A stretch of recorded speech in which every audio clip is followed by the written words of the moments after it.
విజయనగరం జిల్లా బొండపల్లి మండలం నెలివాడ గ్రామంలో యోగాంధ్ర కార్యక్రమం ఘనంగా నిర్వహించారు. మంత్రి కొండపల్లి శ్రీనివాస్, జిల్లా కలెక్టర్ రామ్ సుందర్ రెడ్డి సుమారు 1000 మంది ఉపాధి హామీ కూలీలతో కలిసి యోగాసనాలు చేశారు. యోగా భారతదేశం ప్రపంచానికి అందించిన గొప్ప వరమని మంత్రి పేర్కొన్నారు. కరోనా సమయంలో యోగా తనకు ఎంతో ఉపయోగపడిందన్నారు. ప్రతి ఒక్కరూ రోజు యోగా లేదా వ్యాయామం చేయడం ద్వారా ఆరోగ్యంగా ఉండవచ్చని కలెక్టర్ సూచించారు. యోగాను నిత్య జీవితంలో భాగం చేసుకోవాలన్నారు. ఈ శ్లోకం యొక్క అర్థం ఏంటంటే మనందరం దగ్గరికి తీసుకురండి.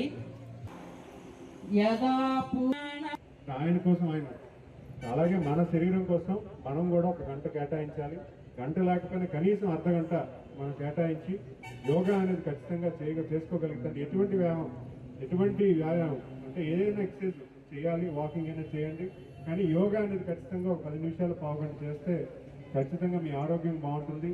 మన హాస్పిటల్కి దూరంగా ఉంటాము, మందులకు దూరంగా ఉంటాము, మన తల్లిదండ్రులు చూసుకోవచ్చు, మన పిల్లలను బాగా చూసుకోవచ్చు. ఎందుకంటే తల్లిదండ్రులు వృద్ధాప్యంలో ఉన్నప్పుడు మీకు అనారోగ్యం అయినా కూడా అది కూడా మంచిది కాదు. కుటుంబ వ్యవస్థలో అందరూ ఆరోగ్యంగా ఉంటేనే సంతోషంగా ఉంటాము, ఆనందంగా ఉంటాము.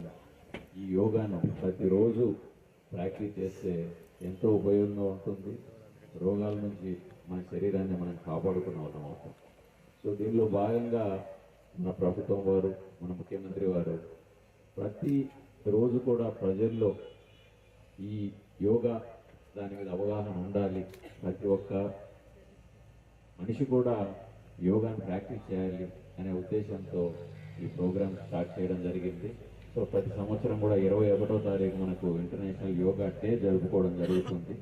సో ఇది ఎందుకంటే మనకు గుర్తు చేయడం కోసం.